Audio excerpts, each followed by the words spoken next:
الحمدللہ رب العالمین والصلاة والسلام علی سید المرسلین اما بعد فاعوذ باللہ من الشیطان الرجیم بسم اللہ الرحمن الرحیم۔ میرا نام سید رضوان اللہ شاہ اور آپ دیکھ رہے ہیں یوٹیوب چینل اصلاح اعمال۔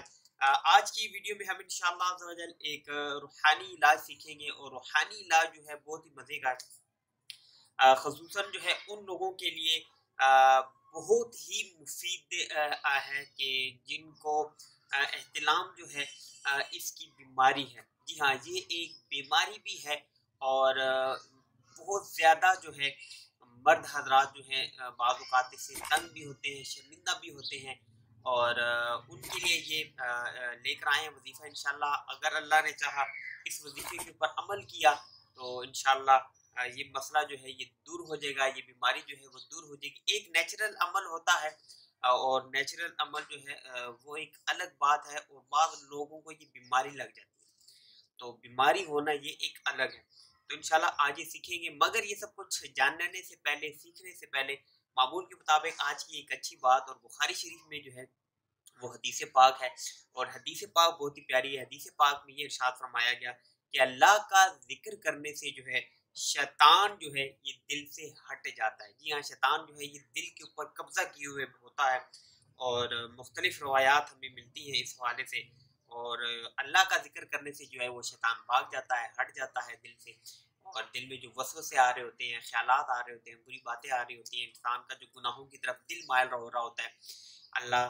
کی رحمت شامل حال ہو تو انسان پھر اسے بچ جاتا ہے۔ تو اللہ کا ذکر جو ہے وہ کرتے رہا کریں، خوب اللہ کا ذکر کیا کریں،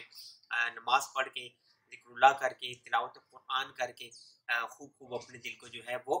پاک صاف رکھا کریں۔ تو چلتے ہیں اپنے وظیفے کی طرف، روحانی علاج کی طرف، کہ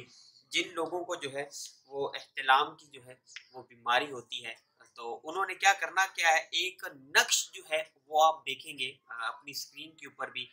وہ نقش جو ہے وہ آپ نے بنانا ہے، اور بنانے کے بعد پھر اس کا آپ نے تعویذ بنانا ہے، اس کو موم جامع کرنا ہے، یعنی جس طریقے سے ریگزین میں یا پلاسٹک کوٹنگ میں اس کی تعویذ بنا کے جو ہے وہ آپ نے کیا کرنا ہے، گلے میں ڈال لینا ہے۔ انشاءاللہ اللہ نے چاہا تو آپ کو احتلام نہیں ہوگا، یہ جو بیماری ہے اس سے آپ محفوظ رہیں گے۔ مزید آپ نے کیا کرنا ہے، مزید آپ نے یہ کرنا ہے کہ اگر بیماری ہے، ایک تو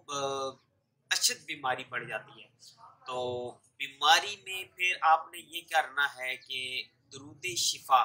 جی ہاں درود شفا ہے، اس کو آپ نے پڑھنا ہے، اور پڑھ کے جو ہے بہتر یہ ہے کہ اس کو آپ کسی ایسی سیاہی سے کسی کاغذ پر درود شفا کو لکھیں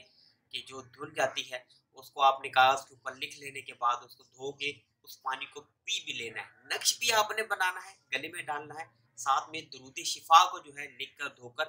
پینا بھی ہے۔ پہلے دیکھتے ہیں کہ درود شفا جو ہے جو آپ نے دھو کر پینا ہے وہ کون سا ہے۔ جی ہاں، آپ اپنی اسکرین کے اوپر دیکھ رہے ہیں، یہ وہ درود شفا ہے جس کو آپ نے پڑھ کر جو ہے دھو کر جو ہے پینا ہے۔ اور اب آپ دیکھیں گے اپنی اسکرین کے اوپر نقش، جی ہاں یہ وہ نقش ہے کہ جس کو آپ نے بنانا ہے، بنا کے تعویذ بنانا ہے، گلے میں ڈالنا ہے۔ انشاءاللہ اللہ نے چاہا آپ کی یہ بیماری جو ہے وہ دور ہو جائے گی۔ تو دعا ہے کہ اللہ تبارک و تعالیٰ تمام مسلمانوں کی خیر فرمائے، ان کی تمام بیماریوں کو دور فرمائے۔ دعا ہے کہ اللہ تبارک و تعالیٰ ہماری اس ویڈیو کو اپنی بارگاہ میں قبول فرمائے، اس کو میرے لیے، آپ سب دیکھنے والوں کے لیے قیامت کے دن ذریعہ نجات میں۔ دعا ہے کہ اللہ تبارک و تعالیٰ آپ کی جان کی، مال کی، عزت کی، آبرو کی حفاظت فرمائے۔ یہ تمام دعائیں میرے حق میں قبول فرمائے۔ نئی ویڈیو کے ساتھ پھر آپ کی خدمت میں حاضر ہوں گے، تب تک کے لیے اپنا خیال رکھیے گا، مجھے دعاؤں میں یاد رکھیے گا۔ اللہ حافظ، السلام علیکم ورحمۃ اللہ